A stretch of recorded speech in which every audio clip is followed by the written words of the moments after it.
হযরত আদম আলাইহিসসালামের সৃষ্টির কাহিনী। আল্লাহ একদল ফেরেশতাদের ডেকে বললেন, আমি পৃথিবীতে খলিফা অর্থাৎ প্রতিনিধি সৃষ্টি করতে চাই। বলো, এই বিষয়ে তোমাদের বক্তব্য কি? তারা সম্ভবত ইতিপূর্বে সৃষ্ট জিন জাতির তিক্ত অভিজ্ঞতার আলোকে বলল, হে আল্লাহ, আপনি কি পৃথিবীতে এমন কাউকে আবাদ করতে চান যারা গিয়ে সেখানে ফসাদ সৃষ্টি করবে ও রক্তপাত ঘটাবে? অথচ আমরা সর্বদা আপনার হুকুম পালনের এবং আপনার গুণগান পবিত্রতা বর্ণনায় রত আছি। এখানে ফেরেশতাদের উক্ত বক্তব্যের আপত্তির জন্য ছিল না, বরং জানার ছিল। আল্লাহ বললেন, আমি যা জানি তোমরা তা জানো না। আল্লাহ চান এই পৃথিবীতে এমন একটা সৃষ্টির আবাদ করতে যারা হবে জ্ঞান ও ইচ্ছাশক্তি সম্পূর্ণ এবং নিজস্ব বিচার বুদ্ধি ও চিন্তা গবেষণায় সহকারে স্বেচ্ছায় সঙ্গে আনে আল্লাহর বিধানসমূহের আনুগত্য করবে ও তার ইবাদত করবে। ফেরেশতাদের মত কেবল হুকুম তামিলকারী জাতি নয়। শয়তানের সৃষ্টি ছিল মানুষের জন্য পরীক্ষা স্বরূপ। হযরত আদম আলাইহিসসালাম বিশ্ব ইতিহাসে প্রথম মানুষ ও প্রথম নবী হিসাবে আল্লাহ পাক আদম আলাইহিসসালামকে নিজ দুহাতে দ্বারা সরাসরি সৃষ্টি করেন। মাটির সকল উপাদানের সার নির্যাস একত্রিত করে আঠালো ও পোড়ামাটির ন্যায় শুষ্ক মাটির তৈরি সুন্দরতম অবয়ে রূহ ফুঁকে দিয়ে আল্লাহ তাআলা হযরত আদম আলাইহিসসালামকে সৃষ্টি করেন। অতঃপর আদমের পাঁজর থেকে তার স্ত্রী হাওয়াকে সৃষ্টি করেন। এই কারণেই স্ত্রী জাতি স্বভাবগতভাবে পুরুষ জাতির অনুগামী ও পরস্পরের প্রতি আকৃষ্ট। অতঃপর স্বামী স্ত্রীর মাধ্যমে যুগ যুগ ধরে একই নিয়মে মানব বংশের বৃদ্ধির দ্বারা অব্যাহত রয়েছে। কোরআনের বর্ণনা অনুযায়ী প্রথম দিন থেকে মানুষ পূর্ণ চেতনা ও জ্ঞান সম্পূর্ণ সভা মানুষ হিসাবে যাত্রা আরম্ভ করছে এবং আজও সেইভাবেই তার অব্যাহত রয়েছে। অতএব গুহা মানব, বন্য মানব, আদিম মানব ইত্যাদি বলে অসভ্য যুগ থেকে সভ্য যুগে মানুষের উত্তরণ ঘটেছে বলে কিছু কিছু ঐতিহাসিক হিসেবে কথা শুনিয়ে থাকেন। তা অলীক কল্পনা ব্যতীত কিছু নয়। সূচনা থেকে এই যাবৎ এই দীর্ঘ পথ পরিক্রমায় মানুষ কখনো মানুষ ব্যতীত অন্য কিছু ছিল না। প্রথম মানুষ আদি পিতা আদম আলাইহিসসালামকে আল্লাহ সর্ব বিষয়ে জ্ঞান ও যোগ্যতা দান করেন এবং বিশ্বের আল্লাহর খেলাফত পরিচালনার মর্যাদায় অভিষিক্ত করেন। সাথে সাথে এই সকল সৃষ্ট বস্তুকে করে দেন মানুষের অনুগত ও সবকিছুর উপরে দেন মানুষের শ্রেষ্ঠত্ব। আর সেই কারণে জিন ফেরেশতা সবাইকে মানুষের মর্যাদার প্রতি সম্মান প্রদর্শনের জন্য আদমকে সিজদা করার আদেশ দেন। সবাই সে নির্দেশ মেনে নিয়েছিল, কিন্তু ইবলিস অহংকার বশে সেই নির্দেশ অমান্য করায় চিরকাল মতো অভিশপ্ত হয়ে যায়। অথচ সে ছিল বড় আলেম ও ইবাদত গুজার। সেই কারণে জিন জাতির হওয়া সত্ত্বেও সে ফেরেশতাদের সঙ্গে বসবাস করার অনুমতি পেয়েছিল। কিন্তু আদমের উচ্চ মর্যাদা দেখে সে ঈর্ষাকাতর হয়ে পড়েন। ফলে অহংকার বশে আদমকে সেজদা না করায় এবং আল্লাহর ভীতি না থাকায় সে আল্লাহর গজবে পতিত হয়। ইবলিসকে আল্লাহ মানুষের জন্য পরীক্ষা স্বরূপ সৃষ্টি করেন এবং কিয়ামত পর্যন্ত তার হায়াত দীর্ঘদান করেন। মানুষকে আল্লাহর পথ থেকে বিচ্যুত করার জন্য ও তাকে ধোঁকা দেওয়ার শয়তানের একমাত্র কাজ। সে মানুষকে বলে কুফরি কর, কিন্তু যখন সে কুফরি করে তখন শয়তান বলে, আমি তোমার থেকে মুক্তি, আমি বিশ্বপ্রভু আল্লাহকে ভয় করি।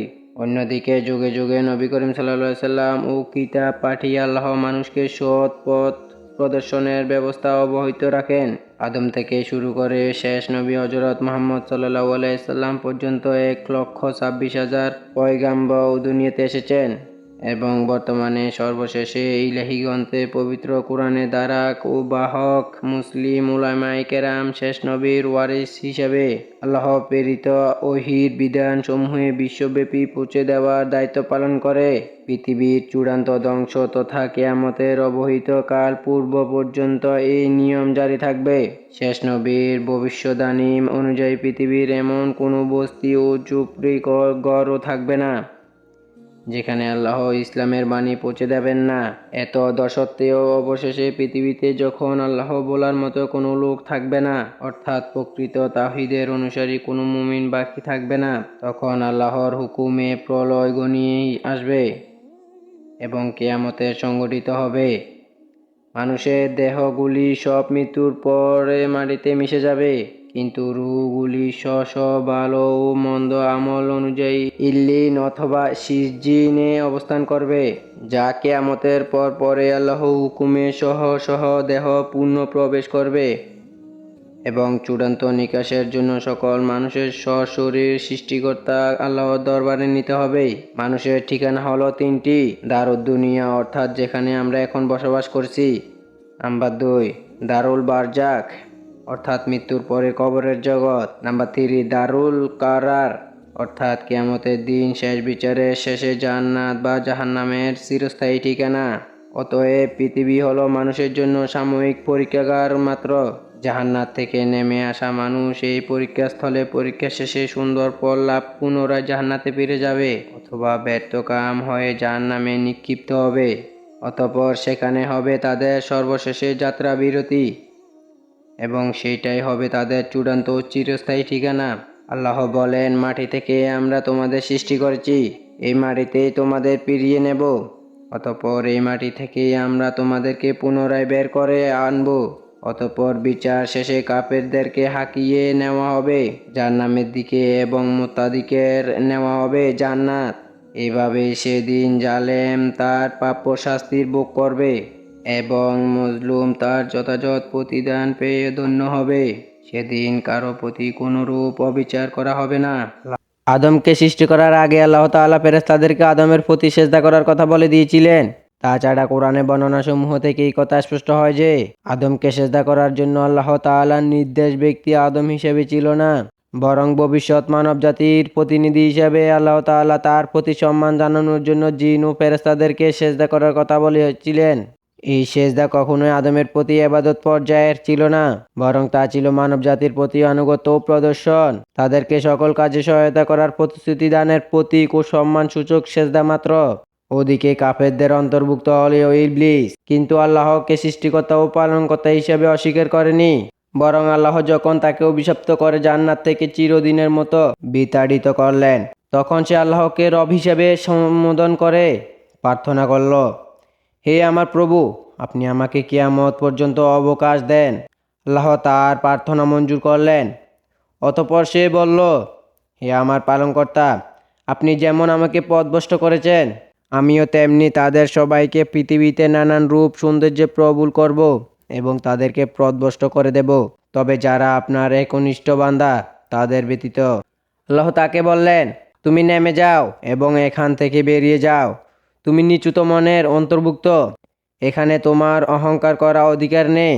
ইবলিস জান্নাত থেকে বহিষ্কৃত হলেও মানুষের রক রেশায় ঢুকে ধোঁকা দেওয়ার ও বিভ্রান্ত করার ক্ষমতা আল্লাহ তাআলা তাকে দিয়েছিলেন, আর এটা ছিল মানুষের পরীক্ষার জন্য। শয়তানের ধোঁকার বিরুদ্ধে জিততে পারলে মানুষ তার শ্রেষ্ঠত্ব মর্যাদা অক্ষুণ্ণ রাখতে পারবে এবং আখিরাতে জান্নাতে লাভ ধন্য হবে, নইলে ইহাকাল ও পরকাল ব্যর্থকাম হবে।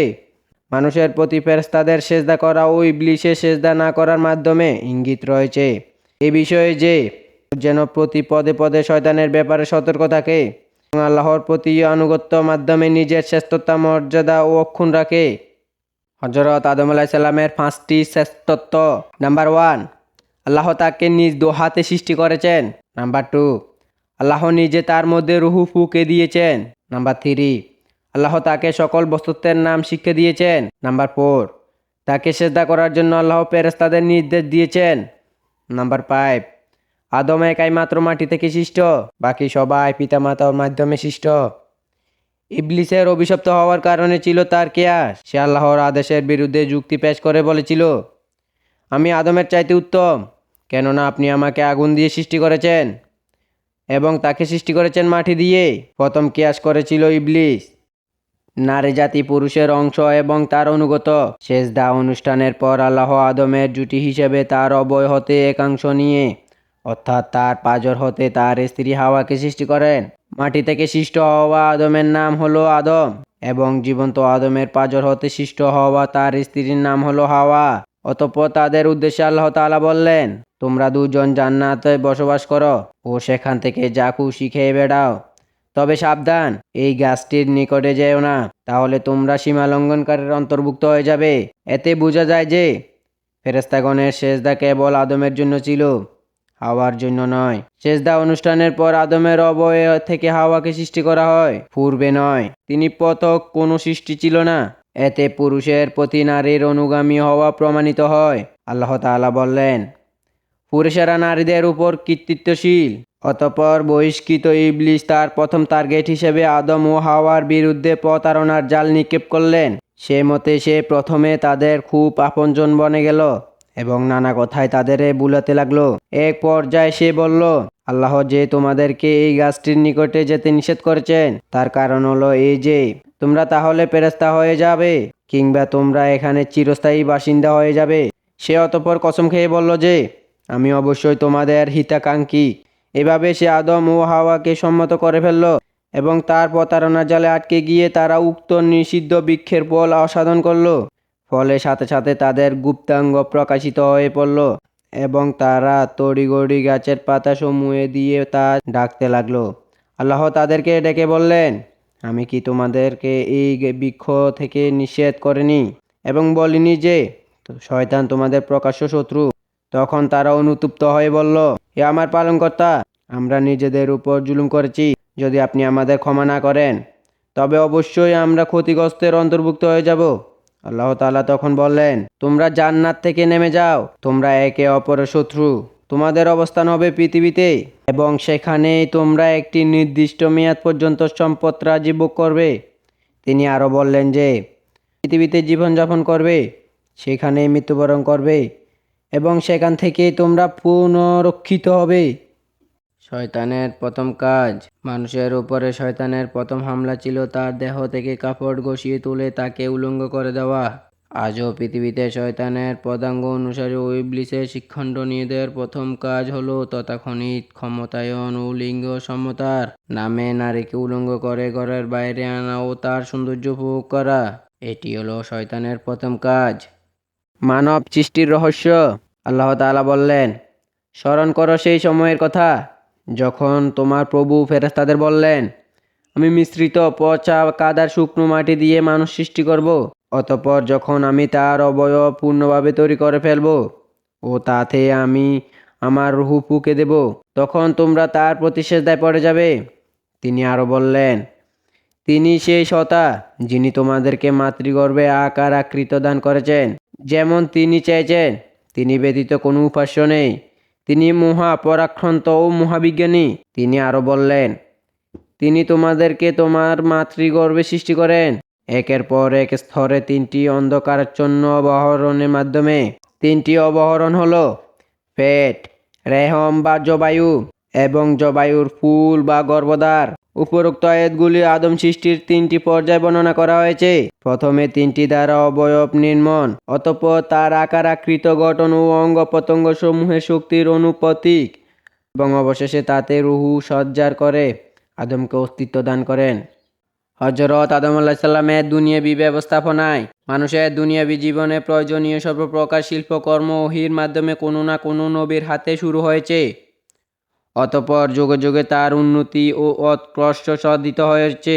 সর্বপ্রথম আদম আলাইহিস সালামের উপরে যে সব ওহী নাজিল করা হয়েছিল তার অধিকাংশ ছিল ভূমি আবাদ করা, কৃষিকার্য ও শিল্প সংক্রান্ত। যাতায়াত ও পরিবহনের জন্য চাকা চালিত গাড়ি সর্বপ্রথম আদম আলাইহিস সালামের আবিষ্কার করেন। যাতায়াত ও পরিবহনের জন্য চাকা চালিত গাড়ি সর্বপ্রথম আদম আলাইহিস সালাম সৃষ্টি করেন। কালের বিবর্তনে নানাবিধ মডেলের গাড়ি এখন চালু হয়েছে, কিন্তু সব গাড়ির ভিত্তি হলো চাকার উপরে। বলা চলে যে সভ্যতা এগিয়ে চলছে চাকার উপরে ভিত্তি করে। অতএব যিনি প্রথমে এটা চালু করেন তিনি বড় আবিষ্কারক, আর তিনি ছিলেন আমাদের আদি পিতা, প্রথম মানুষ ও প্রথম নবী হযরত আদম আলাইহিস সালাম, যা তিনি ওহীর মাধ্যমে প্রাপ্ত হয়েছিল। হযরত আদম আলাইহিস সালামের মৃত্যু ও বয়স। রাসূলুল্লাহ সাল্লাল্লাহু আলাইহি সাল্লাম বলেন, তোমাদের দিনগুলোর মধ্যে সর্বাপেক্ষা উত্তম দিন হলো জুমার দিন। এই দিনে আদমকে সৃষ্টি করা হয়েছে, এই দিনেই তার মৃত্যু হয়েছে এবং এই দিনে কিয়ামত সংঘটিত হবে। হযরত আদম আলাইহিস সালামকে 1000 বছর বয়স দেওয়া হয়েছিল। রূহের জগতে দাউদ আলাইহিস সালামের সৌন্দর্য মুগ্ধ হয়ে তিনি নিজের বয়স থেকে 40 বছর তাকে দান করেন। ফলে অবশিষ্ট 960 বছর তিনি জীবিত ছিলেন। হযরত আদম আলাইহিস সালামের জীবন থেকে আমাদের কিছু শিক্ষণীয় বিষয়। নাম্বার 1, তিনি সরাসরি আল্লাহর দুহাতে গড়া এবং মাটি হতে সৃষ্ট। তিনি জ্ঞান সম্পূর্ণ ও পূর্ণাঙ্গ মানুষ হিসেবে জীবন লাভ করেছিলেন। নাম্বার 2, তিনি ছিলেন মানব জাতির আদি পিতা ও প্রথম নবী। নাম্বার 3, তিনি জিন জাতির পরবর্তী প্রতিনিধি হিসেবে এবং দুনিয়া পরিচালনার দায়িত্বশীল খলিফা হিসেবে প্রেরিত হয়েছিলেন। নাম্বার 4, দুনিয়ার সকল বস্তুর নাম অর্থাৎ সেসবের জ্ঞান ও ব্যবহার যোগ্যতা তাকে দান করা হয়েছিল। নাম্বার 5, জিন ও ফেরেশতা সহ সকল প্রকাশ্য ও অপ্রকাশ্য সৃষ্টির উপর মানবজাতির শ্রেষ্ঠত্ব প্রমাণিত, সকলে তাদের অনুগত ও তাদের সেবায় নিয়োজিত। নাম্বার 6, আদমকে জান্নাতে সৃষ্টি করা হয়, যা পৃথিবীর বাইরে আসমানে সৃষ্ট অবস্থায় তখনও ছিল, এখনও আছে। নাম্বার 7, জান্নাতে আদমের পাঁজর হাট থেকে তার জোড়া হিসেবে স্ত্রী হাওয়াকে সৃষ্টি করা হয়। সে কারণে স্ত্রী জাতি সর্বদা পুরুষ জাতির অনুগামী ও উভয়ের পরস্পরের প্রতি আকৃষ্ট। নাম্বার 8, মানুষ হলো পৃথিবীর একমাত্র জ্ঞান সম্পূর্ণ প্রাণী। তাকে ভালো ও মন্দ দুইটি করার ইচ্ছা শক্তি ও স্বাধীনতা দেওয়া হয়েছে। নাম্বার 9, আদমকে সেজদা না করার পিছনে ইবলিসের অহংকার ও তার পরিণতিতে তার অভিশপ্ত হওয়ার ঘটনার মাধ্যমে মানুষকে অহংকারী না হওয়ার শিক্ষা প্রদান করা হয়েছে। নাম্বার 10, ইমানদার বান্দাগণ কিয়ামতের দিন বিচার শেষে পুনরায় জান্নাতে ফিরে যাবে। নাম্বার 11, সব কিছু সৃষ্টি হয়েছে মানুষের সেবার জন্য, আর মানুষ সৃষ্টি হয়েছে আল্লাহর দাসত্বের জন্য। তো হ্যালো বন্ধুরা, আজকের ভিডিওটি এই পর্যন্ত। আপনাদের কাছে এই ভিডিওটি কেমন লাগছে অবশ্যই কমেন্টে জানাবেন। আর আপনারা যদি আমার চ্যানেলে নতুন হয়ে থাকেন তাহলে সাবস্ক্রাইব করে পাশে থাকবেন। ইনশাআল্লাহ সুন্দর সুন্দর গল্প নিয়ে হাজির হব আপনাদের সামনে। আল্লাহ হাফেজ বন্ধুরা, ভালো থাকবেন সবাই।